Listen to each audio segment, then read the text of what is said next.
Do you have the type of training for men to be leaders in your church?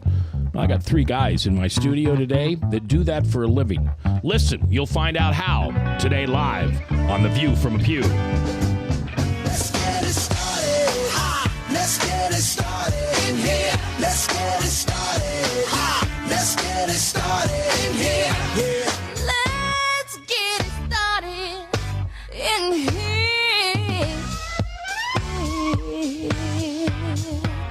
Welcome to The View from a Pew, a conversation among Christians who are out to grow their faith by asking the simple questions, the tough questions, and the stuff you really wish your pastor would talk about. Come on now, let's reason together. It's your voice we want to hear. The phone lines are open, so join the conversation. Call 855-244-0077. That's 855-244-0077. Now, here's your host, J. Michael McCoy. 4 minutes after the hour on this, the 4th day of the 4th month in the Lord's year of 2014. If you're buying lottery tickets, Mark, make sure it has a lot of 4s in it. 4 is the word. 4 is the word. It's a Friday edition of The View from a Pew. Frank, of course, is in the house. Bob Montserrat, the Cat in the Hat, and Maddie are both absent today, but we've got a full house for you. Ryan producing, and I want to introduce you to David Delk, who is the president and co-CEO of Man in the Mirror. And also here is Dave Stitzel? No. Stilts. Like I get on him and I walk. Got it. All right, and then Mark McCord. So explain for me your ministry. Well, what is I know what Man in the Mirror is because I've done the Bible study. But you're much more than a book and a Bible study. Absolutely. Man in the Mirror is really focused on helping churches reach and disciple men. We all know what's happening in our culture today with men. We know the destruction that's coming in families and generational abandonment when we have fatherless kids and single parents and all those kinds of things. And we believe that the answer to that is really through churches understanding what it looks like to have an effective role in reaching and discipling men, not only in the church now, but also men in the community. And has this been done before? Well, absolutely. I mean, we have, there are lots of people that are working on these kinds of problems. One of the things that's exciting to see right now is that the culture is aware of the problems that men are facing so much more than they've ever been before. We're seeing articles from scholars about books being written from the secular press about what's happening with men. And so now the church is waking up to these problems and these opportunities to reach and engage guys. And so when we come alongside denominations, we come alongside churches, there's an eagerness to address this in a way that we didn't see 15 or 20 years ago. And it's non-denominational. Non-denominational. Christ-centered. Absolutely. That's right. And does it kind of follow the book, The Man in the Mirror? Well, the book, The Man in the Mirror, would be an example of the kinds of content that we would hope that men would address with their men. But, I mean, that churches would address with their men. But we're not really adamant about any particular method or resource. Okay. What we want to do is we want to help a pastor and lay leaders think about how is our church engaging men? What are we doing that's connecting with guys? At the heart level? Is it effective? How can we inspire more men to get engaged in authentic relationships? So many men are lonely today. They don't feel like they have a friend. They don't feel like they have anybody that really cares about them. Most guys think that people view them as a paycheck. They're a paycheck for their wife. They're a paycheck for their kids. And nobody really cares. And so we're saying, hey, what if we could create an atmosphere in the church that inspires men to engage in eyeball-to-eyeball, life-on-life discipleship? Now, if you think about it, David, that's what Jesus did. He gathered men from the commonest of areas, those that little or no knowledge of the Old Testament, and he just taught them to disciple each other. Absolutely. And so that's what we want to see, the model of Christ brought forward into today. Okay, I have a stupid question. Was the word disciple used before Christ? Is that an Old Testament word? It is it's a word adapted. Of course, in Christ's time, it was Greek and Aramaic. It was a word that just meant pupil and learner. Okay. So it came to have a little bit more of a content in the Christian world than it had in the secular world. Because Jesus had his 12 disciples. Absolutely. And did he call them disciples? Or is that something Paul did or somebody later did? No, that's right there in the text that we have from the Gospels, that they're called the disciples.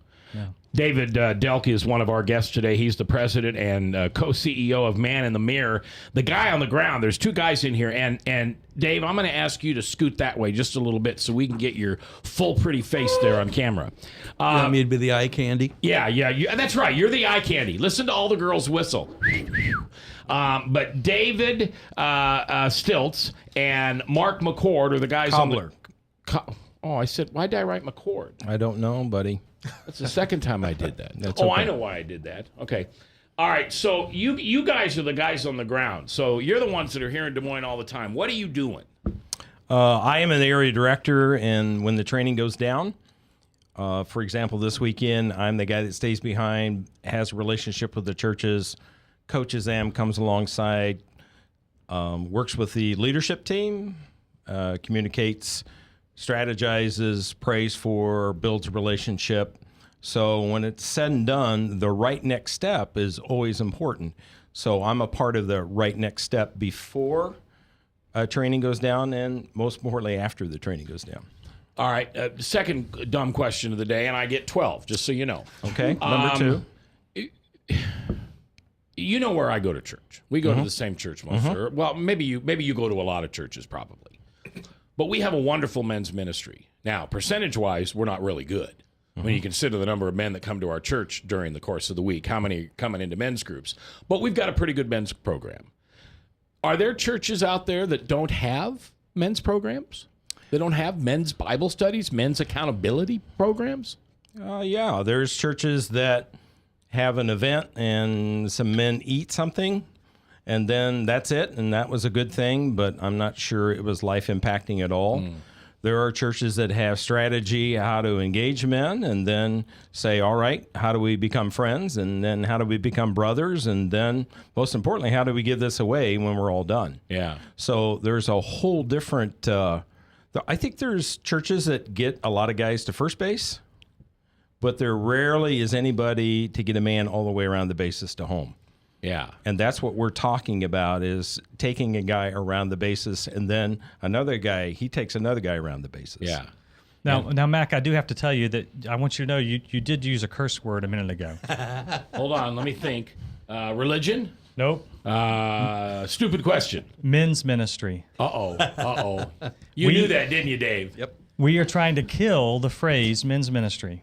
Okay. And the reason for that is it's not helpful at all. Okay. Because when you say men's ministry, what you're talking about is the men's small groups or the men's Bible studies or the men's breakfast or the men's retreat. But think about all the incredible, gifted, godly, committed men in your church that are doing all kinds of other really wonderful ministries, like teaching the 5th grade boys or leading a couples class or working with the youth group or doing volunteer accounting to close out the books at the end of the month and playing the guitar in the praise band. Every time we use the phrase men's ministry, we're telling those guys, you're not part of it. This is the craziest thing in the world. Okay. Of course they're a part of what God's doing through the men in our church. Okay, that makes sense. And so we want to get rid of the concept and phrase of men's ministry and instead talk about all-inclusive men's discipleship. Everything that our church is doing that's impacting any man is fair game for a discipleship process for guys. It doesn't have to be just men only off to the side. It can be anything that's happening in our church. And we really want a leadership team of men that aren't just thinking about the traditional men's ministry, but are really thinking about how can we maximize the impact of all these different things we have going on that are touching the lives of men. I like that. Yeah. Well, That's I knew you good. didn't want to keep saying curse words No, the whole I time. didn't. Well, Yeah. and at my church, we don't. I mean, I think that probably is the title of a clique Yeah. on the website. But Yeah. and I've got a shirt on today, I think. Yeah, didn't I? Men of Hope. Awesome. That's what we call ourselves. That's great. You See, know, men of every hope. man there is a man of hope. Yeah. That's awesome. Now, Frank, how much are you involved in guys through your church getting stuff done, being accountable to each other? I almost said the MM word again. I don't want to do that. Well, I've had an opportunity in life to confess my faults, as the Bible says, one to another. I don't know that I have anything currently going on in my life right now, but I suppose that's a weakness we all have. Well, we could all do more, probably, right? Well, we need relationships, and it doesn't necessarily have to be through through an official program of the church. Yeah. One of the things that we are trying to do is say, hey, let's create the atmosphere where guys do get connected to one another, even if it's through interests or hobbies or service projects or whatever. But guys have that authentic eyeball-to-eyeball relationship, because at the end of the day, we need somebody that can speak into our lives, that can say, hey, I don't know if you're aware of this, but you have really gotten a bad attitude the last few weeks. Yeah. And, you just need to be aware of that. Yeah. Yeah. Well, and what was I just going to say? And there it goes, a senior moment. 13 minutes after the hour here on a beautiful Friday, The View from a Pew here on 99.3 KTIA, powered by WebcastOneLive.com. My guests today are David Delk. He is the president and co-CEO of Man in the Mirror. Mark Cobbler. Got that right. And Dave Stilts. Dave and Mark are the guys on the ground. They're coming to your church. When you call them and ask them, they'll be there, and they'll help you set up... men's discipleship. Thank you. I'm going to write that down. MD. Disciple. MD. Oh, okay. That's great. Oh, I know what I was going to say. So the Pew Research a few years ago came out and said every man has 0.7 friends that he can call in the middle of the night. So when we started, a bunch of us got together at our church, and we decided we were going to unpack Romans for 1 year. Awesome. For 1 year. And I'm happy to tell you that as the second quarter starts, we are on chapter 4. We use a Bible study guide by the name of N.T. Wright. Oh, yeah. Okay. And one of the things that Bishop Wright does so very well is he says, okay, take what just happened there in the first century church and apply it to 2014. Right. And when we started out the study this year, I looked at the guys and I said, I know you think you're going to be studying Romans. We got you on that one. What you're really going to be doing is creating relationships with these other 24 men. Yes. And these guys are all going to be guys that you can call in the middle of the night. Right. And there are times, David, that we will get through that entire hour and never move off a verse. Yeah. And Romans is just that way anyway. Yeah. But Ephesians 5 is probably the book and the chapter that got me the closest with other men in understanding the armor of God. And how, as men, we're supposed to be not only to our families but to each other. Yeah. And so Paul's writing obviously, has a lot to do with men's discipleship programs. Yeah. Well, and we work a lot with business leaders. And one of the things that we're hearing constantly is the problems that young men are facing today, and that businessmen are having with young men. I've got a guy in my life, I won't tell the whole story, but I'll call him Jack, and he wandered our neighborhood as a latchkey kid. He liked to bully our children. He was a couple years older. And so we started interacting with him, started having him over in our home for dinner, and his dad had left, his mom worked 2 jobs. I mean, just one of those situations. But as he eventually got out of high school, got his first job, I still remember the day he came home, and he was so mad because his boss at his job had told him how he wanted him to unload a truck and stack the boxes up. And he's like, why is he telling me what to do? He can't tell me what to do. Who does he think he is? And I'm sitting there thinking, I'm pretty sure that's what a boss does. I'm pretty sure he can tell you what to do, But he had no sense of what it meant to be under authority. Yeah. He had no sense of what a man looks like and how to act like a man. And there's so many young men in our culture today that are experiencing that. And because of that, there's all this futility. Yeah. And frankly, we have this generational curse that's coming because men don't understand what it means to be men. Yeah, I was that way. So was that statistic you gave less than one friend? Yeah. Yeah, 0.7 friends. So your friends are only 3/4 of a friend. Well, I'm just telling you. And here's what's interesting about that is when I started thinking about that, I started realizing, oh my heavens, that's my case. Oh, I could name off these guys that I could call, but guess what? Every single one of them were on my payroll. There wasn't one guy that I had out there that I had created that type of relationship with, that I could be open, honest, vulnerable. I love that word. I didn't 4 or 5 years ago. Right. Vulnerable was a bad thing. Now it's a good thing. Yeah. So yeah, Frank, how many do you have? I've got one friend, but sadly, he's probably, I wouldn't consider him a real Christian, a Christ follower. But, You wouldn't consider me Christian? Well, Did I hear that right? Truth. It's all truth. All right, we're going to take a break, and when we come back, I'm going to have Frank. When we come back, I'm going to have Frank talk about some of the things he'd like to see in a men's discipleship, and have David tell him how his organization can help. All across America, there are countless numbers of people struggling with addiction and other life-controlling issues. Probably someone you know and love. There is a way out. There is hope. Transformations Treatment Center in Delray Beach, Florida, has a unique approach to substance abuse treatment. Call now and ask about our Guaranteed Success program, or log on to transformationstreatment.com. Transformations. Change your life. Change your relationships. Transform your world. Yes, now your favorite programs on Webcast One Live can all be watched and listened to on any Android or Apple device. Your phone, tablet, or iPad. Yes, your favorite shows on Webcast One Live are available live or on podcast wherever you go.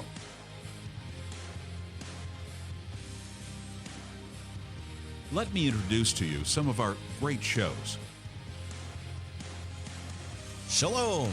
Every week on Understanding the World with Rabbi David Kaufman, we'll talk about issues in the Middle East, issues related to the Jewish tradition and religious traditions in general, and keep you up to date on exactly what's going on around the world. You may know some of the story, but you haven't heard all of the story until you've heard it on Understanding the World with Rabbi David Kaufman and our special guests we have on every week. Hey, this is Doc with Doc and Lefty. I want to tell you about our brand new time slot. It's from 6:30 to 7:30 p.m. It's on the same night, Tuesdays. We now follow Ed Fallon and the Fallon Forum on webcast1live.com. I want to tell you a little bit about our show. Our show is focused on local, state, and national, and sometimes international politics. We like to keep people updated and informed. We also have very interesting guests. So please join us every Tuesday from 6:30 to 7:30 p.m. on webcast1live.com. So when you want to watch your favorite Webcast One program, remember, there's an app for that.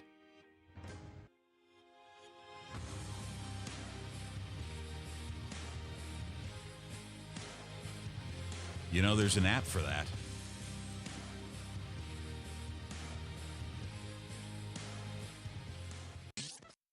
Away from us, you need old credit card. We don't have any more money. We're in trouble now. Save us! Help! Somebody save us! Somebody help! Help! Save us! Hi, I'm Tom Coates from Consumer Credit of Des Moines. If your credit card's a little too animated, give us a call. Hooray! We're saved! Consumer Credit! You're our hero!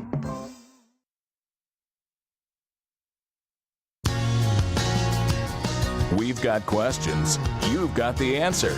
Join the conversation. It's your voice we want to hear. So call 855-244-0077. Now, here's J. Michael McCoy. 21 minutes after 3 o'clock on this 4th day of April in the Lord's year 2014. I'm J. Michael McCoy, and welcome to today's The View from a Pew. Bob Montserrat, the Cat in the Hat, is not available today. And I don't know where Maddie is. Maddie comes and goes. You know, he's just a bloke. Isn't that what bloke. He's an English guy. Oh. And we can't understand him very well. He talks with marbles in his mouth. But we have him come in on Friday because it's always 15% more fun when Maddie's here. Well, and he sounds intelligent, right? No, not really. But he's cute. He's a cute guy. He's a soccer coach. Oh, nice. He teaches and coaches soccer for the not the grade school, the middle schools here in town. He's a neat guy. I love him, though. He's not listening, so I don't have to kiss him. So we've got some neat guys in the studio today. We've got David Delk, who's the president and co-CEO of Man in the Mirror. What, you guys couldn't figure out whose sandbox was bigger? Is that what it is? So you just had to split it? That's right, yeah. And we have Mark Cobbler and David. Is it Dave or Dave? Either one. All right, Dave or Dave? Either one. It's Dave and Dave Stilts. And Mark and Dave are the guys on the ground here in Des Moines for this ministry called Man in the Mirror. And what is Man in the Mirror? Man in the Mirror is when your church, non-denominational or denominational, wants to start a men's discipleship program, don't say the bad word, men's ministry. We don't say that anymore. Then you call on Mark or Dave, and they will come to your church and help you set up your men's discipleship program. Something that probably has never been done by any organizations outside of interdenominational. I mean, the Lutherans send in the Lutheran guy, and the Methodists send in the Methodist guy, and the Mormons send in the... Okay, I don't know who they send in, but they send in people within their own denominational. This is an opportunity for you and your church to have a Christ-centered, not a denominational-centered, a Christ-centered men's discipleship program. And that's what they do. Now, I've got my own Frank in here today. And, Frank, I want you to act like you have a church. Okay. All right? It's the Frankly Speaking Live Church of Jesus. All right? And these guys come to you, and they want to help you in your church. And what questions would you ask them? Well, I'll give you a personal example of something that happened in my life. Back in 1990, well, I was ordained a deacon when I was newly married. In 1993, I went through some personal relationship issues with my wife and daughter. And I found myself in a situation where I needed to confess some things to somebody. So a lot of the guys that ordained me as a deacon weren't still around, so I gathered as many of the elders that I could find in the church, and I had them kneel down, and I said, lay your hands on me like you did when I was ordained as a deacon. And I'm going to confess some things to you, that I dropped the ball as the priest of my home, the priest of the household, and I had these men pray over me. And it was such a wonderful experience of shedding burden and confessing things that maybe, I didn't get too detailed, because you got to be careful what you say, because you don't want gossip running around the church. Right. But I find that Wait, hold on. I want to stop right there. That's bad, right? Ooh. In my men's group, if you're holding stuff back, then you're not being accountable.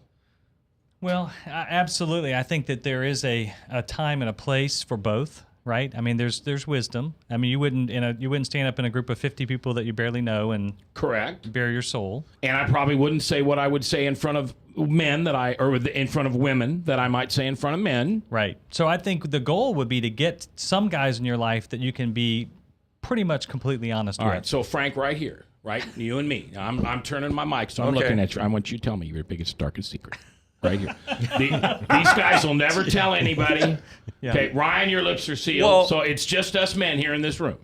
The thing that I come up with at the end of that experience that I had is that I felt like that you need one guy that you can turn to that will hold you accountable for that deepest, darkest secret you have.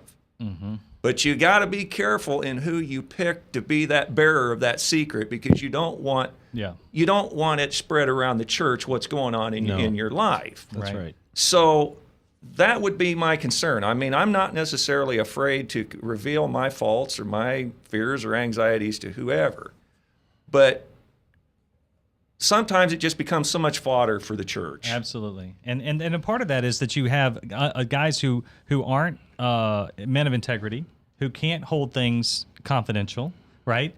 And so then you start getting all these leaks, and somebody's wife is telling something to somebody else's wife, and that's a disaster waiting to happen. David, Frank's exactly right, but how do you know? Yeah. I mean, at what point do you become vulnerable enough that it's something that somebody would gossip about if they were led to gossip? Yeah. That's why discipleship is so crucial, because maturity is the part in the relationship, as in your wife or spouse or any other relationship, where there is a genuine trust built, and the other individual cares as much about you as they care about themselves. So when that genuine trust is built, this is a person that probably would lay down his life or stand in the gap or whatever. So generally that individual, when it hits the fan in your life, the other people walk away and this person walks into your life. The church needs a lot of men who are mature enough, who care enough, who want to walk alongside, not want to fix somebody. They just want to be their friend, walk alongside, see the best in them, and be a part of making sure that the best does help happen. Yeah, and I'm probably more sensitive to that than other guys because the one side of me, I mean, Mark, we don't even know each other that well, but if you took me aside and you became vulnerable and shared something with me to get it off, just to, to feel better about it, I'd never tell a soul. I wouldn't even go home and tell my wife. But when you do this for a living, people have that extra level of hesitation. Well, what if he talks about it on the radio? Right. What if he makes me an example on the radio? Well, you don't do that. Yes. But you know what? Men have gotten burned, and I know guys have gotten burned. Yep. And Sure, because you have, we all have. Well, I just wanted to say, I had about 10 men in a room the night that I done this, and I held them after a church meeting, and all their wives and kids were waiting on them. How many of them men, how many wives said, well, what was that all about? How many of them kept it to themselves? How many of them said something? Right. So, I mean, there's the risk you take. Yeah. And at some point, you have to decide the risk is worth it. Mm-hmm. And that's the and so I think there's a little bit of give and take here. It's kind of like I'm sure a lot of men decide, okay, I could share this, and if it came out, it wouldn't be the end of the world. So let's try that. Yeah. And then, okay, that went okay, and nothing came back in a month or two. Well, maybe I'll share something else a little bit more, And at some point, the reality is, Lone Rangers is like the animal at the sitting off from the herd. It's the one that gets taken down. Yeah, right. And so at some point, we just decide the risk is worth it. I have to do this because I need some guys in my life. Yeah, I love the phrase that no banana gets peeled when it stays in the bunch. Mm-hmm. There you go. Yeah. Is that a Macism? No. Oh. That comes from a 12-step program, quite frankly. You should make that 128 on the website. Make that a Macism. There you go. Yeah. David Delk is my guest today. He is president and co-sandbox of Man in the Mirror. Mark Cobbler and Dave Stilts are the guys on the ground here in Des Moines that will help you come into your church and start a men's discipleship program. All right. Now, who wants to role play with me? Dave or Mark? All right. I'm going to be a difficult pastor. Thank you. Okay? And you come in and we set an appointment and I say, okay, Mr. Cobbler, what's going on? How are you? And I just say, well, I'm busy, I'm worn out, and there's not much to do. Oh, who's the pastor, me or you? You decide. I'm the pastor. Okay. So you're the encouraging one. Because you say that to me. How are you, Pastor Mac? I'm good. I'm real busy, though. What can I help you with? I just like some time to talk with you, but I know you're really busy. Well, I've got some time here. What are you looking for, a donation or what? Sure. No. Sorry, I just had to go. That's okay. So you have this program. I got your card. It's called Man in the Mirror, and you wanna come into my church and start a men's ministry? Could you use more men in your church? Yes. Could you use more men serving in your church? Yeah, but I find that, guys that don't have power at work or at home, they come into the church and yield power. So I don't want anybody questioning my authority as the senior pastor. Okay. Have a nice day. That's probably the right answer, too. Well, for the guy that's putting up that kind of brick wall. There's a case where we met with a pastor this afternoon, and he says, it's amazing. We're in this incredible transition. We got new senior staff coming in. And this is how we've been doing things, but we realize that things are going to change, and how we reach men could be a very vital part of that. And so because of that, I don't think it's any coincidence that we're sitting and talking about this, and we have the staff guy coming, and I'm wondering what my role is, and I feel this call to come alongside and help men. How does that work?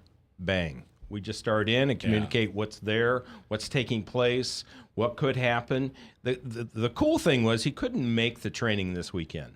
Oh. And that's okay. What was cool was when David gets on the plane, flies home. Who's here? You are. I'm here. Yeah, and I'll meet with him, and we'll talk about it, and I'll meet with his leadership team, and we'll look at where they're at and what they're doing now and the cool things they're doing now, and how do we gas those fires, and what does that look like, and what does that mean. And I think a lot of the time the church perceives just because we're not producing this result, we're really not effective, when in fact they are effective. Yeah. They just don't know how to gas those fires and make it more effective. Yeah, I just realized you're making me sin today because I'm envious. I'd love your job. What a cool, seriously though, it's what awesome. a ministry. Yeah. To go into a church And he's not like the pastor I was for a minute. This guy's got his arms open. He's saying, praise the Lord. I've been looking for somebody to come lead. Yeah. And you get to sit there and watch over the course of months and then years, this church, this body of people develop a Christ-like attitude of leadership for men. Think of the lives that are changed. Yes, absolutely. Met with another pastor recently that says, we have more 3-ring binders on our bookshelf. We have so many, we don't know what to do with them all. But we've also realized that we've been about information all these years. That's not enough. We want to be about transformation. And so when I think back about my life and how I was transformed, how cool to then, like the disciples go like, boy, when Jesus showed up, this is where I was, and this is what he did, and this is where I am now. When that begins to happen in men's lives, and we see that, that's just contagious. That's just because the guys are looking for that. That's what they want. Yeah, because I think about my journey after Jesus mugged me, and it wasn't the sermon. He on did a good job, by the way. Thanks. He did a great job so far. Okay, we got to chisel a few sharp nuts off. All right. But before, where's my time? Okay, well I'll tell this story when we come back. Today, David Delk from Orlando, Florida. Yeah. That's the Kiss Me state, right? Or the Kiss Me County, or Kiss Me something? Yeah. Okay. Yeah. And he is the president and co-CEO of Man in the Mirror. And by the way, if you have never read that book or picked up that book, please do it. My men's group on Thursday morning, Pigs, we've been going through that book for about a year now, and we're not done yet. I love the questions at the end. I got to be honest with you. I don't always read the whole chapter, but we go through every question. And then you have to go back and look up what the book said about it. Right. When we come back, how do men transform into Christ-centered leaders of not only their church, but their family? We'll talk to these guys when we come back. I'm J. Michael McCoy. If I haven't told you lately, thanks for listening. I love this job. Couldn't do it without you. Right here on 99.3 KTIA, Iowa. From the RE/MAX Real Estate Concept Studios, this is Webcast One Live. I'm Brian Leach, owner and general manager of Service Legends. I brought along a couple of the home comfort heroes. Hi, I'm Tammy Wells. I am Nick Wondershide. I'm administrative manager. I am the senior technician from Service Legends. It seems like every good thing, when you feel it to the bone that it's good, there's a lot of hard work put behind it. I don't think that you can fake it and have it turn out good. If we seem like, okay, that's just weird, it's just a furnace, why would you believe so deeply in a furnace? It's not just that, we want to show the world that you can have good service. Yeah, it's gotta be, it's your home. It's built into our daily trainings, it's built into our culture, that we're gonna do whatever it takes to have each client say they love us, period. That's why we spend all the hours in the training that we do. And if we guarantee it's gonna be a good experience for you, or else it's free, what type of work do you think we're gonna do? There is a guarantee. Temperature selection guarantee, fixed right or it's free guarantee, comfort guarantee, best value guarantee. All of these guarantees hold us accountable to ensuring that we exceed your expectations. And if for whatever reason we'd fail and we can't make it right, we guarantee all of those guarantees with a 100% money back guarantee. If you don't think that your technician can fix it right, are you gonna say that to a client? No. You don't have to worry about having a technician come to your house. We drug test, background check all of our team members. We put safe people in your home. Each and every one of our service techs, 400 hours a year in training. You tell it the minute they walk in the door. They know what they're doing, they've done their homework, and they actually truly care about what you want. Because at the end of the day, you're the person that makes sure I have a job. They're gonna be listening. They're gonna wanna know what your challenges are. Then they're gonna come and give you options, and you get to choose. If I'm there to help and I make it easy and painless, I did my job right that day. Well, when it comes to your comfort, safety, and your family, you don't necessarily go buy the most expensive, but you get the most bang for your buck. Oh, it's worth it, because there's a lot of people that will find a way to get it to work right now and then leave and then come back, charge you again, and the cycle just repeats itself. So when I'm out there looking at the furnace, I want to find why it failed today. How can we change the part today with something that you're not going to have to worry about? Is it worth changing the part today? You can put a lot of money into a furnace. I can fix parts all day. There's good job security in that for me, but is it the right thing for you? I get a lot of the phone calls of after the technicians are there. They're just in awe. They're like, wow, you guys are great. I don't even know what to say. You guys are great. Everything you did was perfect. It was great.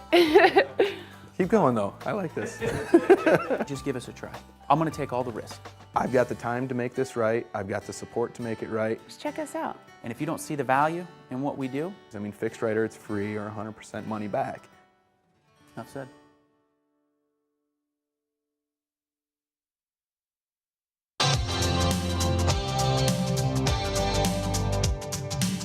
We're the ones in the pew, not pulpit. Come on now, let's reason together. The phone lines are open, so call 855-244-0077. Now, here's J. Michael McCoy. It's 22 minutes before the top of the hour. Salem Radio Network News at 4. And then 4:03, Pastor Michael Mudloff from Westkirk Presbyterian Church and his daily radio program called True Blue. A great preacher, great teacher. Hope you get a chance to listen to that. Also, starting at 12 noon next Monday, you're going to be able to hear R.C. Sproul on KTIA live at noon on every day, Monday through Friday. He's always been at 6 a.m. You're now also going to hear him at 12 noon on KTIA. So love R.C. Sproul. What a good teacher and preacher, and we look forward to having him on at noon every day here on KTIA. My guests are David Delk. He is the president and co-CEO of Man in the Mirror. Mark Cobbler and Dave Stilts. They are the guys local on the ground. And we're talking about men's discipleship and some of the things that need to go on inside of churches. And what these guys do is they'll come into your church and they'll help you start a men's discipleship program. They don't have a lot of 3-ring binders, I'm assuming, that tell you how to do it, what to do. These guys reach into the hearts of the men that are in your church, and it won't be all of them. You know, there's some guys that are just there for the, quite frankly, the ball and chain dragged them there. And we keep peace in the house if we go to church on Sunday. But there are some guys that are looking. They're vulnerable, and they're searching. They need another man in their life to help them be accountable to Christ, to their family, to their church, to their work, and that's what these guys do. Now, Frank's in here today, too. Frank, you had a question. Do you find in your experience that you find a lot of pastors that feel overwhelmed by the flock that they have to try to herd? Every day. And that I knew a pastor once that tried to institute a program called the Shepherd Under Shepherd program, where the pastor's the shepherd, and he tried to incorporate men to kind of take some of the burden off of his shoulders to minister to other men. Mm-hmm. Oh, every day when you sit down, and if you can even get to them because they're so busy and there's too much demand. So the first thing that happens when we sit down and talk to pastors is we're here to help. We're not here to add to your load. We want to come alongside of you. I'm not a pastor. I'm not even sharp enough to be in your position. That's okay. I do care about men. That's my passion, and I want to partner with you, pray for you, work with you, help form a team, get some help so that this is not what you do. So we're not trying to add to your list, your huge list of what you're doing already. We're here to take away that huge list and help build a team so they can do that. Don't you have to go through the quote-unquote theology test with these guys to make sure you're not teaching something that they don't agree with in theology? I have a theology, and Jesus is the deal, and the rest is just details. Okay. So if we agree on Jesus, I'm good. Okay. And if we don't agree on Jesus, then there's really not much farther to go. All right. Can I go to a tough place for a minute? Sure. You okay with that? It's your show. I know, but you're my guest, and I treat people like guests. Thank you. This is something I've heard is being faced in a church here in town. There's a man who wants to come and be a part of the men's discipleship program, and he is gay. And he does not need that known. He doesn't want to bring his partner. He's not trying to exploit or do anything other than be around other men that can hold him accountable. How would Man in the Mirror handle that? David, do you want to tackle that? Or? Yeah, well, first of all, we work with local churches, so we would want the local church to do whatever their approach would be. If we had the choice of the matter, if they asked us for our advice, we would say, look, let anybody come to anything. What difference? I mean, we're not going to restrict anybody from coming to anything. We're also not going to restrict what we teach, the truth as we see it in the scriptures. And so I would encourage those church leaders to, you teach the truth as you see it, and whoever wants to come and to be a part of it, allow them to come and be a part of it. Good. Okay. Good. That's nice to know, because that's something that in this day and age, I'll use myself as an example. Before Jesus mugged me, I was one of those guys. I was one of those religious right, and I almost wanted to stand outside. And here I was, I had no idea, but I wanted to stand outside the church and say, "You believe in God? Okay, you can come in. You believe in God? You can come in. You don't believe in God? You go somewhere else. But you believe in God? You can come in." And if the worshiping was a little too evangelical, and there was a little too many amens coming from the back of the house, and if I saw anybody that I thought was not a heterosexual man or woman, well, they didn't belong in that church. Yeah. And I'm so embarrassed that I felt that way for so long. And I didn't mean to be hateful or hurtful. I didn't tell bad jokes about people, or anything like that. Right. I just felt that that's what God would have wanted me to do. Yeah. And then when you get mugged and Jesus comes along, you realize that's not what he wants you to do. Yeah, and there's some fascinating research being done about the whole classes of people that we are missing in the church. Of course, we know the issue that we have right now with homosexuality. We also know about issues related to people who are been divorced or other things, and they feel like I'm an outcast. The poor are disproportionately, and uneducated are disproportionately falling out of church way higher. And when you think about the image that most of our churches present today, think about what we do on Sundays. And again, I'm not judging this. We're not professionals at this. I'm just saying, as a thinking person, you have very, very professionally skilled music people, very eloquent person introducing themselves and giving the announcements, a very educated person telling wonderful stories, using big words and all this stuff. Well, you think about the kind of people who relate to that. Professional, educated, I mean, the guy that dropped out of school in 10th grade and is on his third wife, or maybe living with the third woman, he doesn't live in that world. Yeah. He doesn't relate to any of that stuff. I'm so broken. I'm so messed up. I don't fit in with any of you people. And so I think in church, we've got to figure out some ways to be more open to say to some people, look, we're broken and we're messed up too. Yeah. And it's okay to be broken and messed up, because that's who Jesus came for. But I'll tell you, it's one thing to be attacked by the left when you talk about that type of thing, but who really gets me is the far right. I won't say any names, but we have an organization here in Iowa that's led by a man who I used to like and thought he was right, and now I realize he's a bigot, and he does nothing but hurt, and it's all for political gain. But yet, if he's listening to this, or somebody he knows that I know him listens to this, he's going to go and say, "Oh, Mac's soft on gays now." We've lost him. But yeah, and divorced. You said divorced. I'm divorced, and I remember when I met my wife, and she told me the story about how when she got divorced, she was told by her church she can't sit up front with her kids anymore. This was a non-denominational church that she had been at for, I don't know, 7, 8, 9 years. You can come to church, right? But you can't sit up front with your kids, without your husband there. Wow. And you're talking 85, so what, 20 years, not that long ago? Yeah. We have a wonderful divorce ministry in our church. Yeah. And we have guys that have just thought that they've just committed the ultimate sin, and I'll never be able to go to church again in my life. Right. And then they walk into one of our ministries where we're having all kinds of people with hurts, habits, and hangups. Yeah. So the great battleground coming is, how do we maintain convictions about what we believe the Bible teaches, wherever you come down on that, and yet also go out to hurting, broken people with the message of hope that only Jesus can bring. Right. Yeah. That's right. The message of healing. And the last time I looked, there were no codicils on whether you deserve to be healed or not. Because none of us deserve to be healed. No. Yep. But God's grace and mercy comes along, and that covers everybody.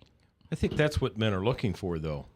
And when they find that, when they find an environment, when they find individuals there that do that come alongside, there is clearly a playground with rules that they respect. Yeah. they were good. Yeah. Yeah, that's a good point, too. I mean, there are some boundaries. All right, we're going to take our last break. When we come back, we'll finish up with the guys from Man in the Mirror. Big event going on tonight and tomorrow at First Federated. They're coming in and they're coming alongside Man and helping you know and be equipped to start a men's discipleship program in your church. We'll talk about it next, live on KTIA, Iowa. Psst. Let me let you in on a little secret. You ready? Always try to do business with people, not places, especially if you seek honest Christian business people.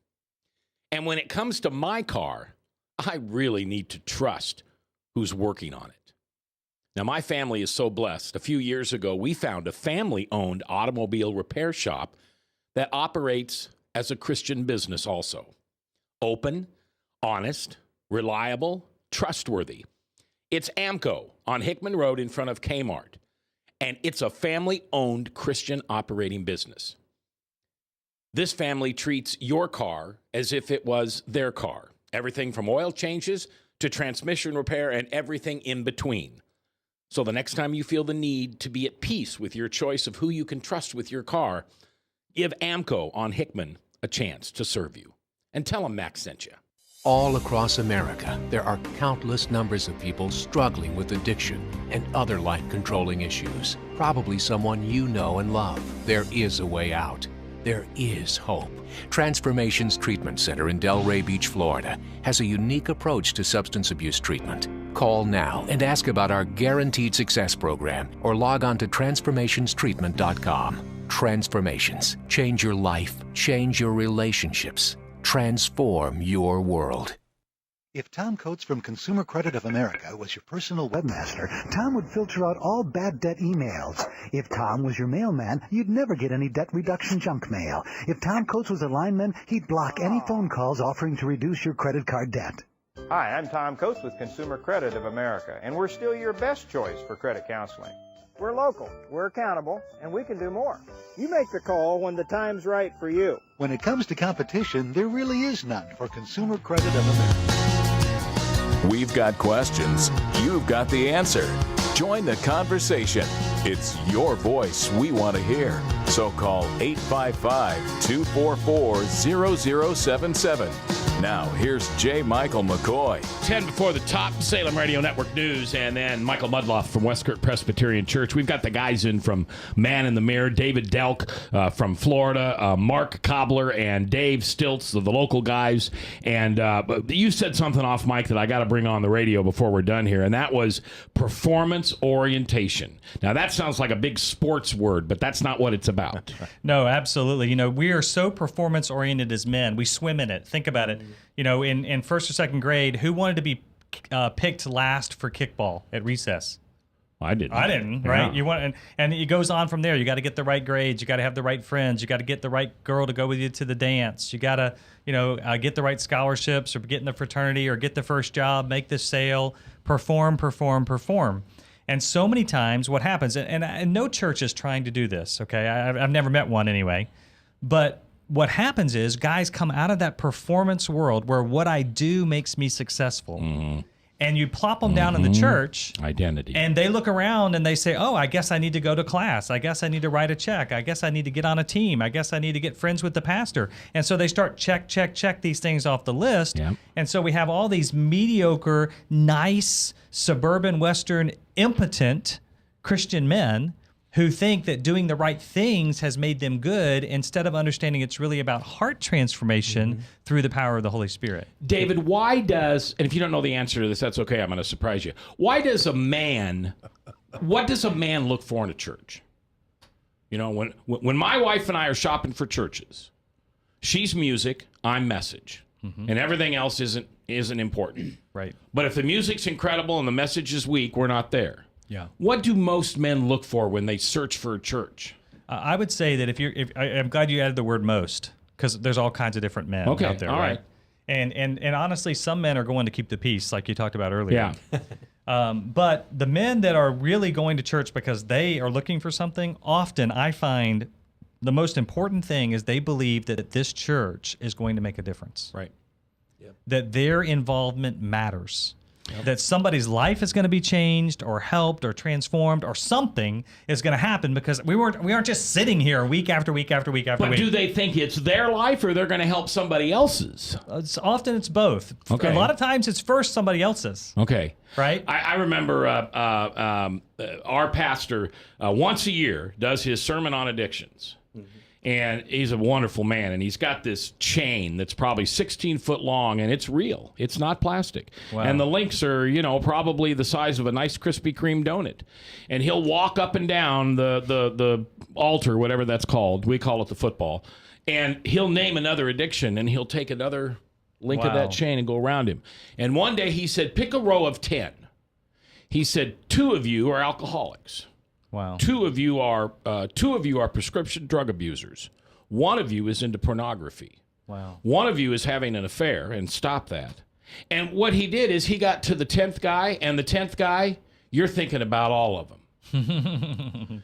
And the point that he made in the sermon was there are no saints in this room. Right. There are no I'm better than you Right. in this room. Right. But when we set up a system that appears to reward men for attending all the, he's there every time the church doors are open. How many times have you heard that about somebody? Yeah. As a positive thing. Yeah. Oh, he's always there. He always sets up the chairs. When we set up a system that rewards guys for those kind of behaviors, then what we're going to do is we're going to have men who are trying to perform, and yet the scriptures say man looks at the outward appearance, but God looks at the heart. Yeah. I think they're looking for something in somebody else that they desire here. Sure. And so while they know the guy up there up front should have it together, they're really looking for somebody that's not up there that is like them. And they want the real deal. And when they find that in somebody, they go like, that's what I want right there. Yep. Now, how do I get that? Yep. In a 12-step program, when you join a 12-step program, at some point very early in the program, you get a sponsor. Right. And what they always do is they say, pick somebody that you want to be like. Mm-hmm.